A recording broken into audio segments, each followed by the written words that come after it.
Cool. Thank you, modern sales pros. So welcome to a panel from idea to reality, learning some lessons from successful founders at early stage startups. And today we have a great panel here with Christian, Brad, Thomas, and myself. And we're going to share some of our learnings, some of our war stories from building out our companies. And I think there's going to be a lot of great content here covered today. So we're really going to cover topics across the startup journey, from that initial market validation to hiring, scaling, and successfully fundraising, as is the case today. So let's start with some intros across the panel. And Thomas, I'm going to put you on the hot seat to start today. So we'd love to hear your name, role, location, your company description, and your favorite movie and why it is your favorite movie. So Thomas, if you could kick us off, that'd be great. Sure thing. So hi, I'm Thomas Schivoni, co-founder and CEO of Calixa, based in San Francisco, though our team is actually hybrid across North and South America. What does Calixa do? We help companies turn signups into revenue. So if you're a product-led company, you have lots of signups. So who should sales and marketing be working with? We give you a central platform to identify which accounts you should be working, and then give sales a way to prioritize, close, and grow those accounts. So my favorite movie. So I'm gonna go with something cheesy, but it's Princess Bride because it's probably the movie I've seen the most in my life. I've watched it every time when I was sick growing up. I think I could watch it an infinity number of times and still love that movie. And I'm excited to watch that with my children are 2.5 and 3 months old. So I'm excited to the first time I watch it with them and they tell me it sucks, but I can't wait to give it a try. So that's me. I'm going to pass it to Christian. Thanks, Thomas. Great movie recommendation. Makes it easy for the rest of us to mention any movie there. So, hey everyone, my name is Christian Kletzel. I'm the CEO and co-founder of UserGems. I'm sitting in Miami, moved there during the pandemic and really liked it. And I'm staying here. In terms of UserGems, so we turn buyers' job changes and relationship intelligence into revenue. So we track your buyers, you power users for job changes, we alert CSM to protect churn on one end, and we let your sales team know where they're going so you can sell to them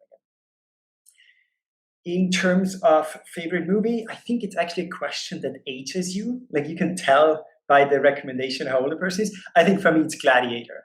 I think I was 18 when this came out. It's the first movie I saw several times in the movie theater. And I think it was just this hero that has fallen from grace and comes back.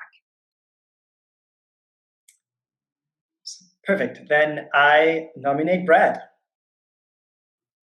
Awesome. Thanks, Christian. And Neil, thanks for moderating. And God, thanks for setting me up with a hard answer to give on best movies. Now we have two really good ones come back to back. But I'll keep thinking about mine. But again, thanks for having me. Brad Smith, co-founder and CEO of Sonar, headquartered here in beautiful Atlanta, Georgia. So we're similar to a lot of other folks. Our company's distributed all the way across the U.S. I got some Eastern Europe folks. So we're still growing and excited to tell a little bit of that journey that we've been through as we go through this discussion. But for those who aren't familiar with Sonar, we're a change intelligence platform for your go-to-market tech stack.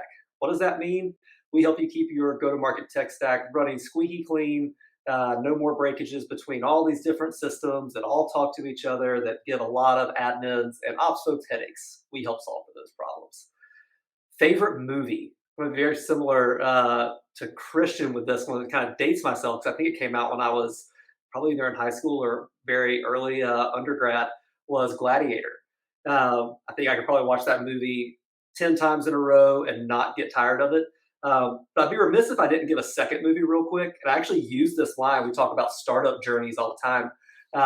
For anybody that's familiar with watching any of the Batman series, the second one, which was The Dark Knight Rises, was a perfect line in there that Bane talks about. That's very similar to the journey that we talk about in Startup Land.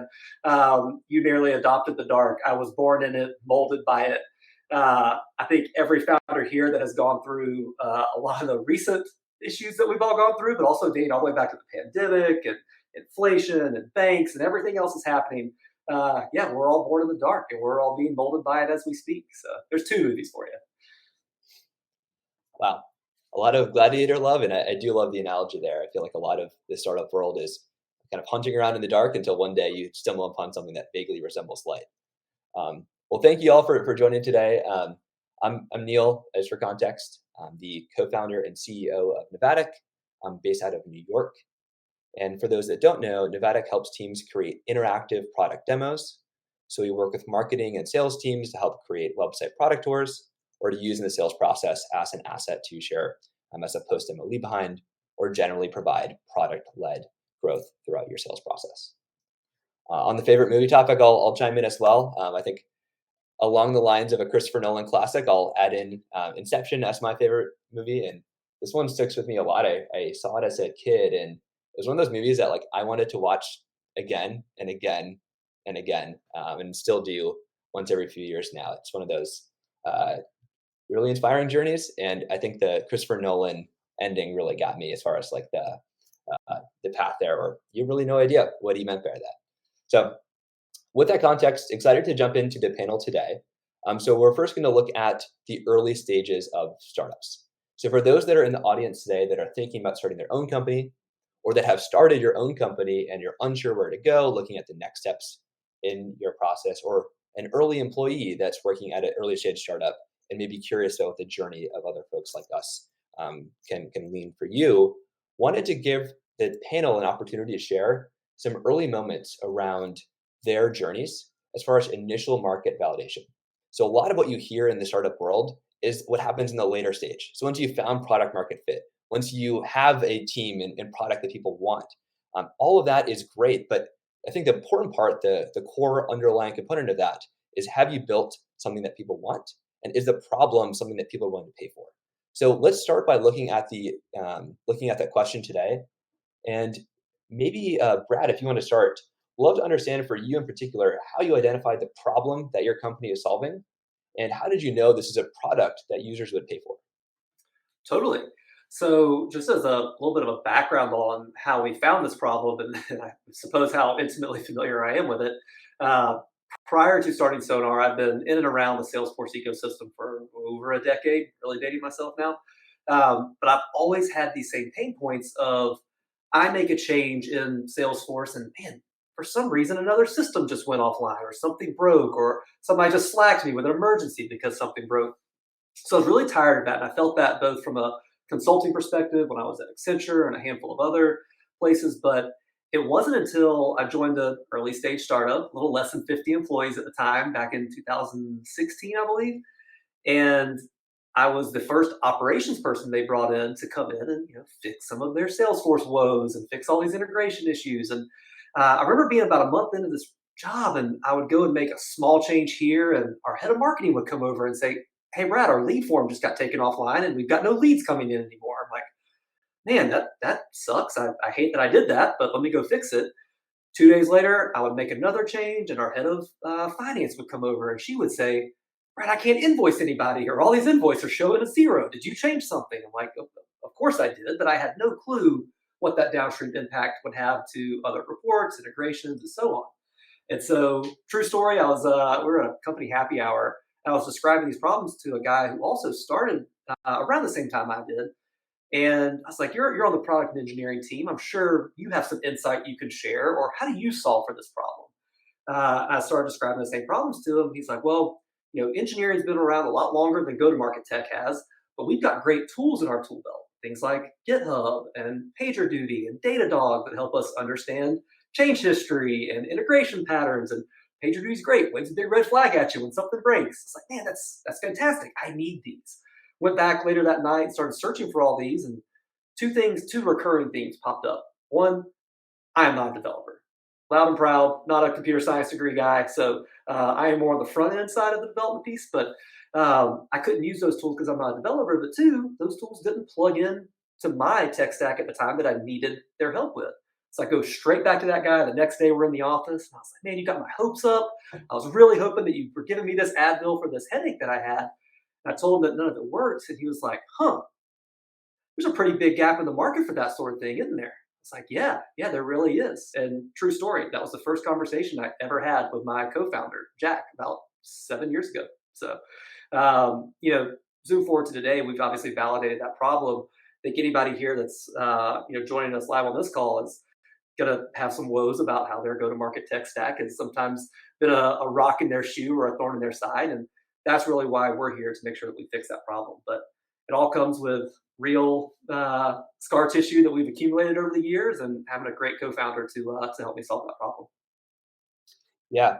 Well, appreciate you sharing that, Brad. And I think the analogy that you drew with other monitor and dev tools makes a lot of sense. One of the follow-ups that I would have and look to get your perspective on is, how did you know this is a problem that people are willing to pay for? I think a lot of people encounter problems, but it may be a 2 out of 10 or a 3 out of 10 in the pain scale. What led you to the conviction that this is a problem that people are willing to dive into? Yeah, that's a really good question, and that's probably one of the hardest things that we had to figure out very early days. We build up our MVP. Fortunately, we've got a great community of folks that I know, and just folks that are similar in these roles. So I had no problem demoing it and even getting it in people's hands, running a PLG motion with it. But yeah, push comes to shove. How do you get somebody to whip their credit card out? That's tough. Yeah.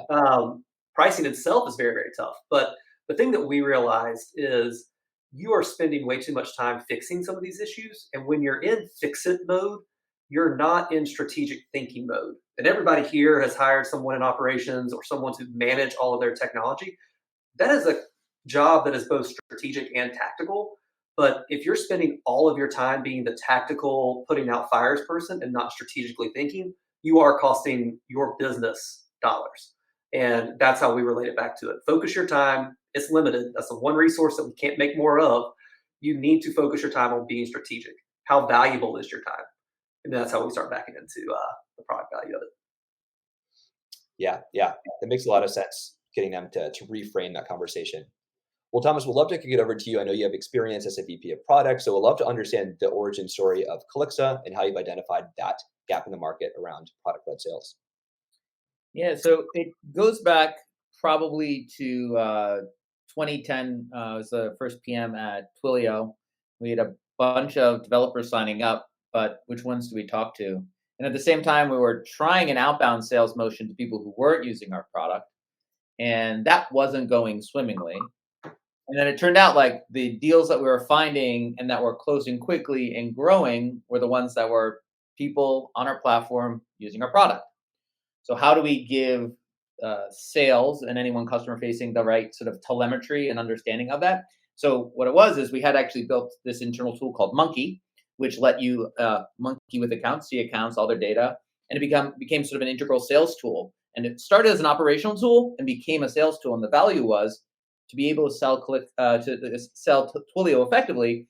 You had to understand both who they were, but how they were using the product. Also, when you think about expansion, is what aspects of the platform are they using, and what additional parts of the platform could they be buying? And so that was sort of the origin. Like, I sort of felt that pain firsthand of when you're running a company at scale with a large number of signups. What do you do with it? Then, as I went to subsequent companies, I just kept seeing this problem pop up. Talk to other people at large, same problem pop up. Ultimately, everyone sort of builds some tooling internally, and it's like some combination of spreadsheets or BI tool. It just felt very disconnected. So I was kind of convinced that there was this gap. And so that's where sort of our origin came out of, like, there is this gap. I would say initially we didn't nail what the gap was. We kept on trying to figure out to your point, what would people pay for? And I kind of think, like, I have this, I don't know if this framework makes sense, but I have this, like, your product actually has to seem 10x better. It might not have to be 10x better, but it has to seem 10x better than what they're doing. Because people kind of put a discount on it, like, how likely is it actually to be 10x better? So maybe it's 5x better. And like, are we going to be successful? Maybe it's 3x better. So it has to seem substantially better than what they're doing today. And I think for us, what happened was we kept on having to sort of push that ball up the hill to figure out what were the things that people actually wanted in this platform so that they could actually meaningfully change how they were selling. And it sort of, I knew it had to be something, but the hardest thing was figuring out what would people pay for. And it was a series of key features that we identified to sort of get enough of that perceived 10x value in the platform that somebody would say, yeah, I'll bite. And then once you get one customer, you get their insights, which yields two customers, and so on. It's really getting those initial customers are the things, because everyone will say they'll use your product.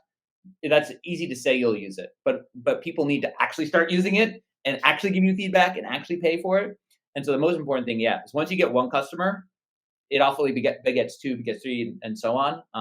But yeah, my number one feedback for this whole thing is like, everyone will say they use it and they'll say it's a good idea. Discount it all.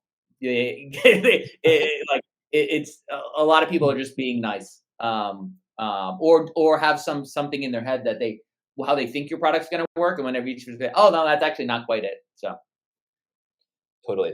And I think the point that you touched on there is like there's this idea that product market fit is very product oriented, but I think there's also like a marketing and go-to-market component of that. Like you mentioned, showing that the marketing value for the tool is 10x, that's going to inspire users to dive in, is equally important.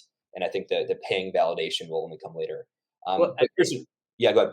just quick thing. I'll be quick. Yeah, the market understanding that this is something they should be doing is one of the things that has helped our product. Early on, it would take the people who would say, "Yeah, I want product-led sales," but those were the early adopters. But once everyone, "Oh, I got to be doing that too," it's really that mindset shift in the market really helps people want to adopt it. And having the market inflect and bend in that way. Absolutely. Yep. Well, Christian, we'd love to get your take here as well.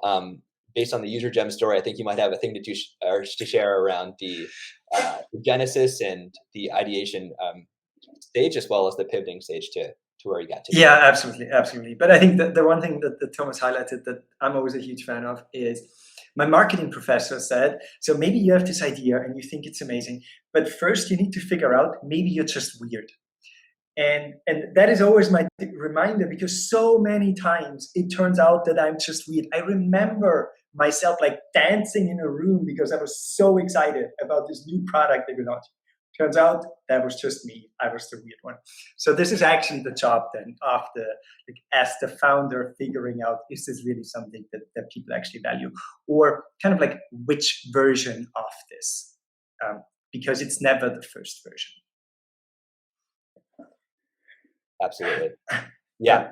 And I think based on that, would love if you would share something or maybe a story or anecdote from the broader audience around user gem's journey and how that diverged from the initial idea or approach that you guys shared.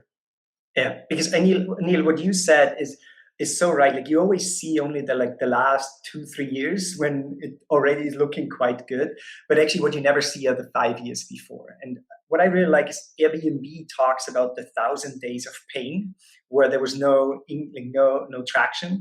I always talk in my onboardings of new employees, I talk about the 1,500 days of pain that we went through, including this whole "you're just weird." But I think the thing that we did when we started out, we went through Y Combinator with something completely different. It was a B2C solution that actually helped you resell stuff that you bought. I can make a story of how it's at least a little bit similar. Like we analyzed what you bought, compared it with publicly available data to see how much that is worth right now, and helped you resell this. But I think the important thing for us, and I think really for every founder, is when to give up and when not to give up. Because it could really be that this is the right idea. It's just, it takes maybe one more iteration. It takes maybe reaching the right person. I always talk about how in dating, when someone says, it's not you, it's me, it's always a lie. In B2B, it's actually the truth. It could just be my priorities are slightly different this quarter, but next quarter could be right. And so the question is, how do you know whether you should give up or not? And what we've learned along the way is like, we needed to have this final point. It's like, and for us, the final point was always, what is the craziest version of this product that we could try? Like, let's ignore how expensive this is. Let's ignore how much work it is. Let's just try the absolute craziest version. And if that doesn't work, then I think we're done and no one will be successful, and then we can move on. And for us, that actually proved very helpful, because it allowed us to make this cut and then switch from back then shelf flip to smart hires. And then finally, after a few years, to user gems. Yeah, I love that framework. And I've heard it also phrased as pivot or persevere, and people setting like a 3-month calendar reminder saying like, hey, is this thing working? If not, let's see how we can iterate it or adjust it. So this didn't work for me, because like 3 months go by so quickly, and then it's like, yeah, it kind of works. So I think I just need a little bit more time. But maybe if you're very strict to yourself, then that could work. I'll add in there. We actually did that. So Jack and I, when we started Sonar, we set ourselves on a timer, and we did a little more than 3 months. We did a year, but this was also, we were underground. We had full-time jobs. This was nights and weekends work that we were doing, and we both looked at each other the minute we incorporated the business. We said, 365 days from now, we will have somebody paying something for Sonar. That's not one of our spouses or relatives or best friends, right? And we said, like, 365 days, if we can't charge $1 for this, let's circle the wagons and figure it out. So true story, we got that first dollar in on month 11. So we were getting close. Yeah, that's awesome and very impressive along those lines. But Brad, if you wouldn't mind sharing, like, is there a major pivot or iteration that you made to Sonar that was pretty instrumental in the business? And if so, would you mind sharing that for the broader audience? Totally. It was really interesting for us when we started building this. We knew this pain point intimately. I had felt it for a while. Jack has seen it and has built products around the Salesforce ecosystem. But we were both extremely familiar with that 50-person to 250, 300-person headcount type companies, hyper growth, fast growing startup, venture backed. So we knew we could go solve that problem for them. The reality of our persona that we solved this for now has gone way past that. But when we originally started designing this for SMB and mid markets, we quickly realized this is actually more of an enterprise problem than we originally thought it was. We knew it was going to be a pain point up there, but we just hadn't had that much exposure quite yet to it. So yeah, we quickly found that out within the first year when we started selling to public companies. Like, oh boy, this problem is exponential and it only goes up. The advice that I would still stay there, though, to anybody thinking about starting a business, and I've got so much advice that our good friend Pete Kazanji here with Modern Sales Pros has given me. But in those first like product design days, he was like, stay relatively narrow. Don't try to go solve every problem for every person, because you'll quickly burn yourself out, and you also don't have nearly enough engineering resources to actually be able to do that right now. So don't be ashamed of telling somebody, no, I can't solve that problem for you right now. I can in the future, but right now I can't. We're focused on this problem for this type of persona. So I certainly don't regret the shift from SMB and mid-market up to enterprise, but yeah, it was a quick pivot for us because it came faster than we thought. I'm going to just plus one that staying narrow with a very specific thing that you do. I think where we struggled early was both me and my co-founder are platform thinkers. So always like platforms, the composable things, you can do any number of things. And it's just like, but no one wants to buy a Swiss Army knife. Maybe if you're in a developer product that power that platform. But like for sales and marketing, I think we were asking too much of people, and it was not until we really refined and said, like, this is what we do and this is how you can use us. Oh, okay, I get it. And then you at least can figure out if people like it and want to pay for it, or oh, this is good, but I need a little bit more. I think the thing I would add to Brad, though, is make sure you're solving a narrow problem in a big market. I think what you don't want to find is that you're solving a narrow problem in a small, maybe medium sufficient, but like make sure that there's room or adjacencies such that as you start to realize the vision and build out, there are more dollars to accumulate, and you don't exhaust the market quickly, because that feels like shit, because you can hit a brick wall. And that may even be more pernicious, where you have traction, but your TAM is so limited that like you can sell 100% of the market, only be at a few million ARR. And no one cares about you. So it might be a different type. It's not a venture backed business. There could be a different type of business, which is totally cool as well. But just don't try to build a venture business in a small market. It's not going to be successful. Right. A lot of headaches will ensue. Awesome. Along those lines, I think it may be interesting before we jump to some other topics around team and growth and financing. Christian, I would like to get your perspective around the aha moment where you knew that things were clicking. I think a big moment along that pivot conversation is like, when is that indication that things are actually working, that you found that ideal buyer, like Brian was talking about, that white hot center for your ICP? Like for you guys, what was that aha moment that led you to get conviction that was the right path to go down? Mm-hmm. Because that's, once again, actually it takes longer than you think. But for us, so we had a candidate sharing network. It's called Smart Hires. and one of our customers changed their job. And then we tracked him down on LinkedIn, turned him into a customer again, and we thought, hey, this is really easy. And we already had a lot of public information, in this case, more focused on the candidate. So we said, hey, can we do this? Can we create this product based on the data that we already have? We locked ourselves into the Austrian Alps in a week and said, how quickly can we develop this? And then how quickly can we maybe see, could someone buy this? So we developed this. And I think the aha moment was that we had these founder friends, and they were way more interested in this product immediately than in the hiring solution that we had. So I think that was already the good first indicator for us to just not sure if this works out, but certainly the other one doesn't. So it gave us also peace of mind that we can stop with the other one.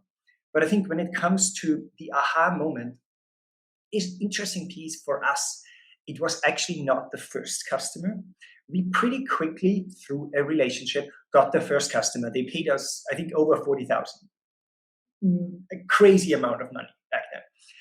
But interestingly, actually, the second customer took another 3 or 4 months. And this is really you think, okay, I thought I had something. I have someone that pays me quite a bit of money.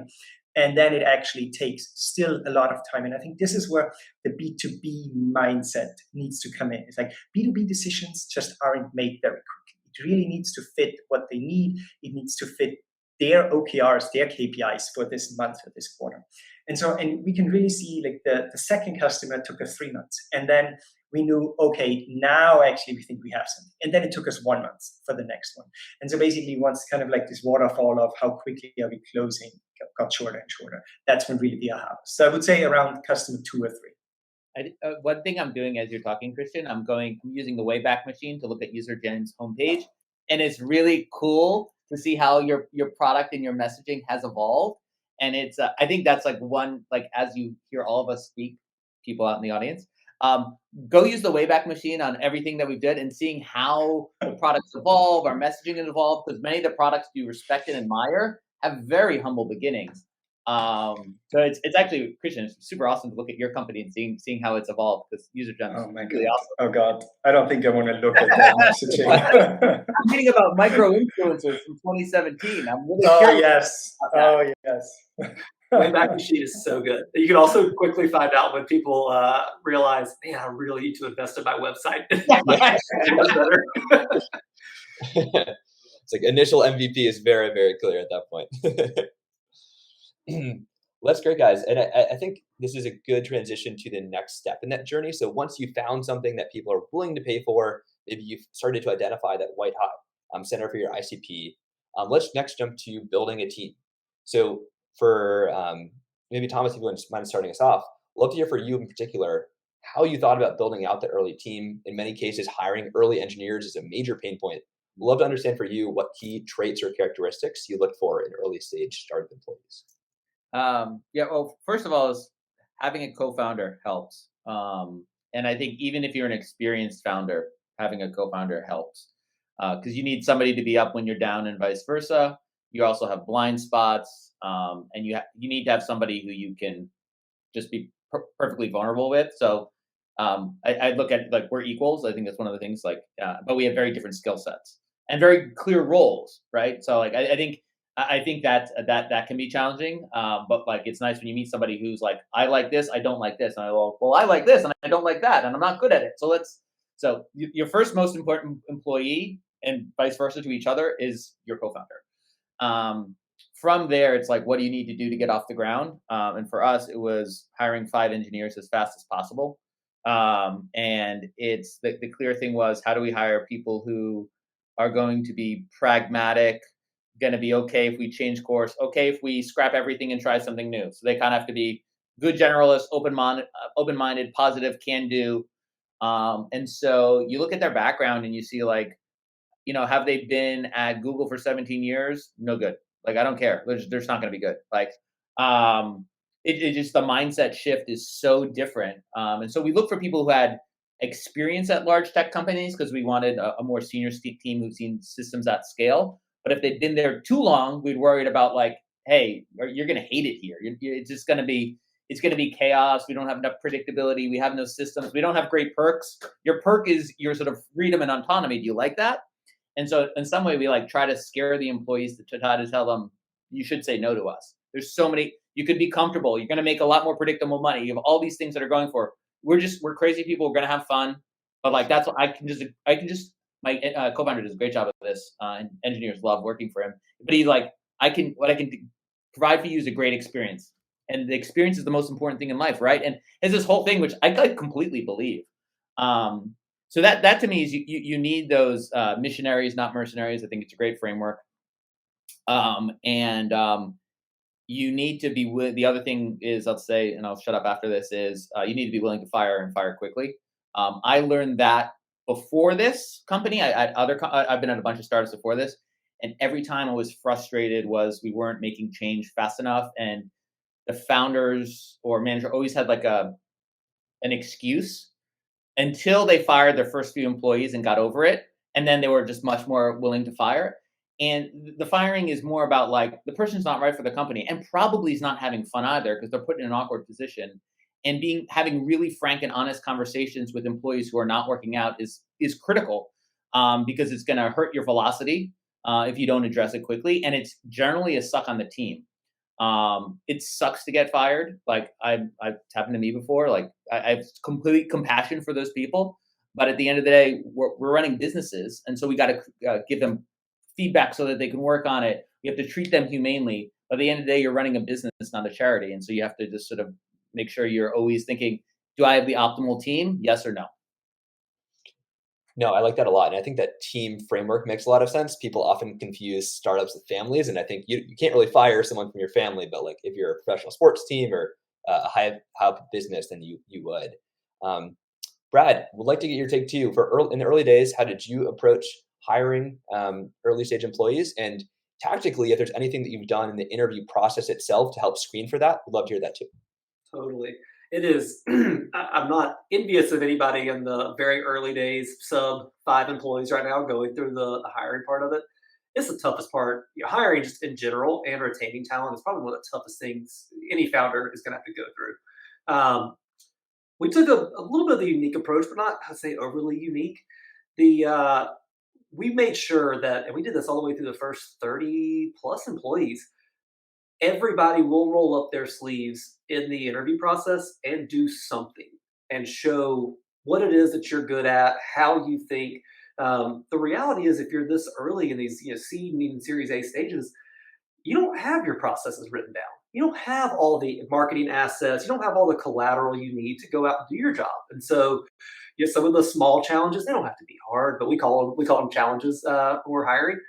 Sales reps, in the course of a day, put together a few slides that you think are best to show during this call one. And then let's go do a role play, run through call one. Because candidly, when we had less than 10 employees, I didn't have a sales playbook to give you that you can go memorize and that you can go and reproduce. We're going to have to go roll up our sleeves together and create this. But we did that all the way from BDRs, AEs, all the way up to the VPs that we were hiring.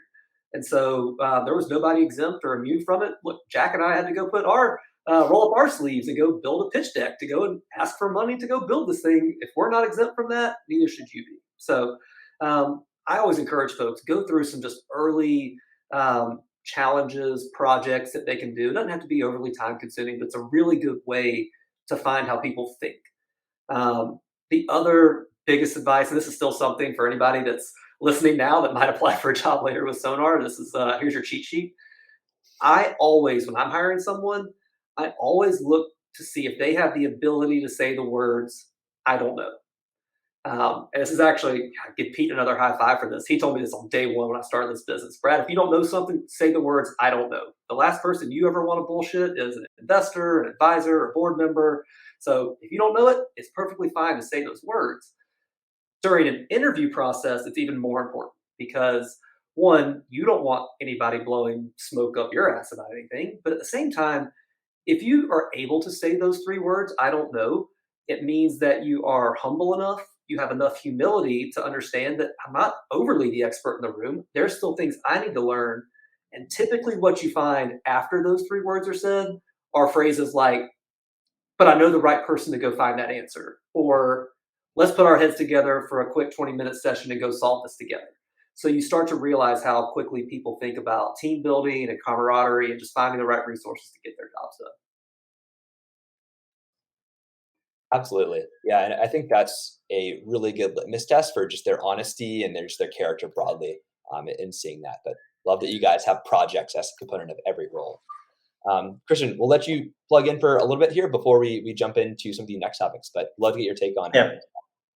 Yeah, I think just the one thing I want to add is really it's about selecting the ones that actually want to work at a really small startup. And I think the two ways you do this is by, as Thomas said, it's like actually like making sure that they don't want to start. Like my co-founder always in interviews always says, I'm not a nice boss, okay? I'm very demanding. Like, here's what we're gonna do, and the hope is that people self-select out.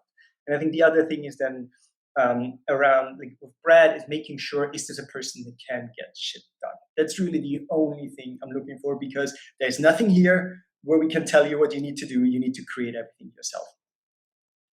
Yeah, yeah. And I think that autonomous, like intrinsic motivation is one of the most important things you can screen for, just given the context that you shared. So I love that that's a party for your process today. So just given time constraints here, we'll love to jump to the final section around overcoming challenges. I think the emotional roller coaster is a big part of the startup journey. So perhaps starting with you, Thomas, we'd love to understand for you, like as you think about going to market in a competitive category, have you thought about managing that component as well as other recommendations for just approaching competitive markets? That's a relatively unique phenomenon given where we are in the funding cycle. I will answer that question, but I want to answer one thing before that, which is Yeah. for anyone listening, and a big mindset shift and sort of trying to build a company right now is I think we got into a phase where every startup founder thought they deserved money and they thought they walked on water. I think you need to actually have some humility and like kind of like you're gonna have to really prove your value to get the fundraising you need to get you to the stages you want. So I think there was a lot of bad habits or bad ego built up. So that's for anyone listening, sort of like this is the new reality, and it's back to the way it's always been. It's been hard. We just got really way too easy for a bit of time, which leads to actually a bunch of funded companies to compete against, which like is actually like an okay thing, right? Right? Sure, to like could it potentially like reduce your chances of success? Yeah, somebody could running enough experiments, somebody could figure something out. But if you have confidence in who you are, what you're doing, the plus side is those people will help like form the market for you, right? They're going to be out there marketing and creating noise, which is good, especially in an emergent space that everyone gets excited about, right? So, but at the end of the day, like have confidence in yourself. Don't worry about the competition. You have to kind of stay focused, and you're only going to be successful if you actually have some like unique point of view or perspective that you're executing on. So go make that happen. If you don't, you'll find out, and maybe you need to pivot or maybe you need to adjust. I think in the early stages, over worrying about competition will just be an undue distraction. I'm not saying you don't pay attention to it, but I think it's like particularly for employees, like you should not worry about it too much because if they see you worrying about it, they're going to obsess over it. So I always kind of brush it off and not let people try to tell them, don't think about it. Like think about where we want to go, what we're doing differently. I do like knowing what the competition is doing because it's helpful. But the moment you're just responding to whatever the competition is doing, you have no unique value prop. You have no unique perspective. You're just you probably shouldn't exist. I don't mean that I'm saying that in an overly harsh way, but the way you're successful as a founder is you have a unique perspective, point of view that you find and then you execute against. And competition can just be a main distraction. So yes, steal a feature or two, but if you don't have a unique perspective, I don't think you're going to be successful. Totally, totally. And related to that, I think there is a big emotional component to managing that for both for your team, like you mentioned, Thomas, making sure the right messaging is shared, as well as your internal emotions, going through the highs and lows of the startup journey. So, Christian, we'd love to get your take around how you've managed that emotional component of the startup process. Who said that I managed this? No. This is if you're starting a startup, if you haven't started a startup, I think it's actually really hard to realize that, like, I always say the highs are higher and the lows are lower than, let's say, in a corporate job. And actually, like, managing this, I think everyone really does all of the things of meditation. I think the one big thing for me that worked, and it's actually a standing invite since 2013, is I have this invite in my calendar on a Saturday that says day off. And it's really, really hard because every single Saturday there's another excuse for why this weekend, like this Saturday I'm working, but I religiously take the Saturday off. And by off, I mean completely my mind away from it. And I can completely switch it off and I'm not thinking about the company. And I think it's the one thing that helped me keep roughly sane. I love that. Literally blocking your calendar so you're having that time for yourself.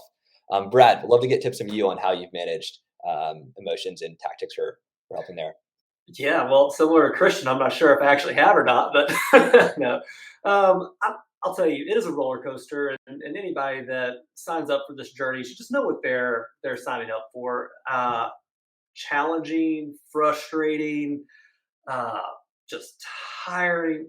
Yes, all the above, but also the most rewarding. I'm sure Thomas, Christian, you can all agree with that. That there's nothing I've ever done from a business perspective that is nearly as rewarding as what we're doing now.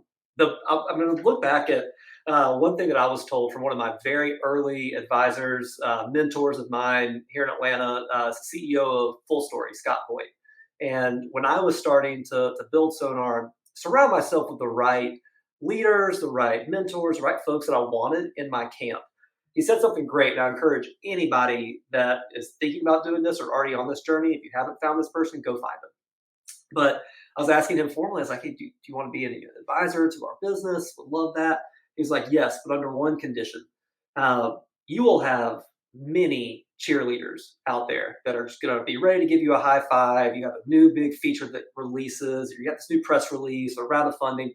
You're going to have more people that want to give you high fives than anything else. I'll give you those every once in a while, but put me in your panic room. I don't necessarily want to be the person that you send the congratulations email out to all of your advisors. I want to be the person that you pick up the phone at 3 a.m. and say, shit hit the fan. I've got to do something in the next couple of hours. I need your help.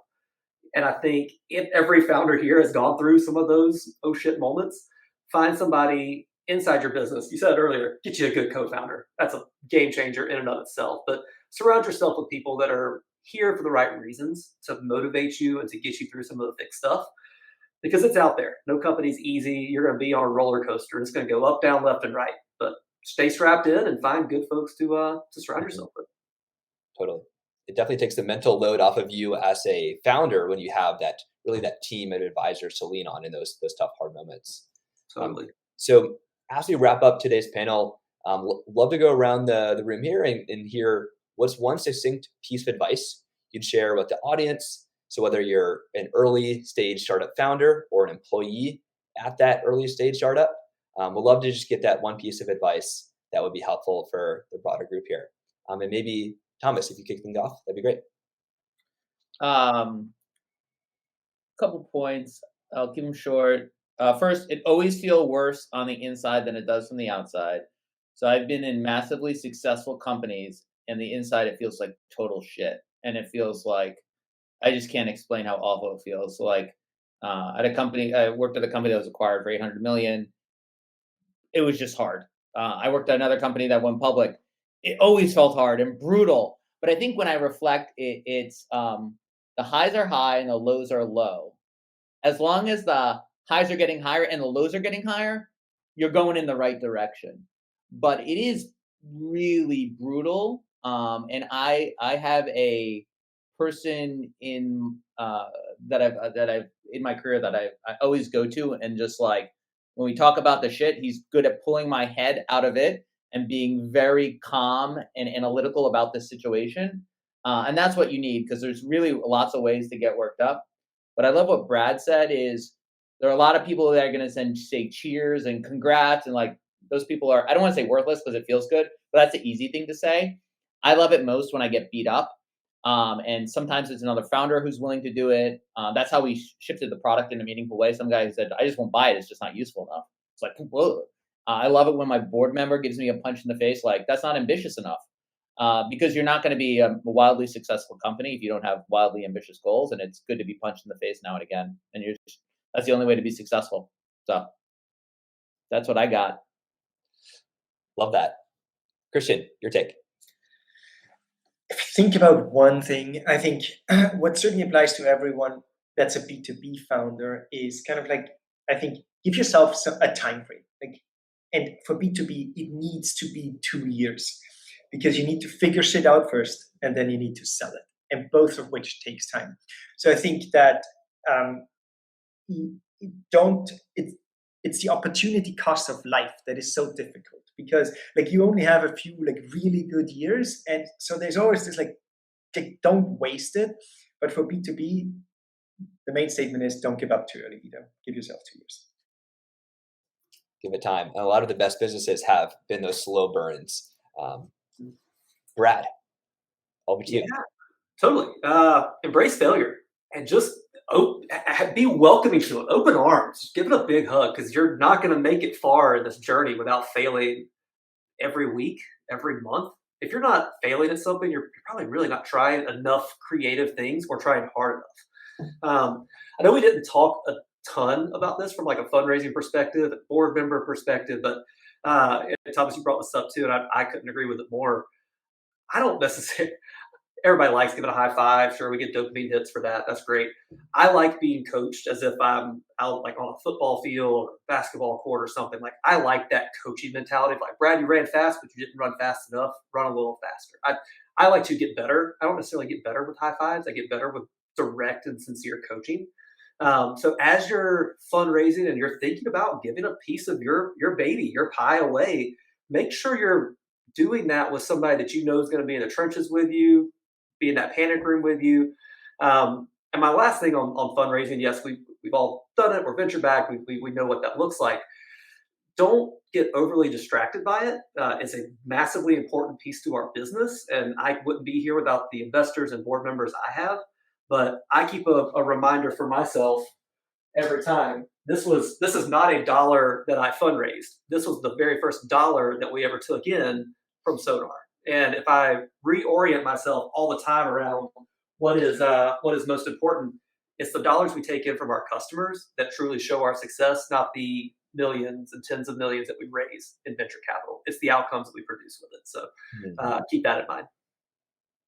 That's a great point. Yeah, the true fundamentals of business, which are now even more important than they ever were. Awesome. Well, we are running out of time, so we'll close out the panel today. Wanted to give a big thanks to all of our fantastic speakers for providing their context today, and really hope everyone enjoys the rest of the Revenue Excellence Summit. So thank you all.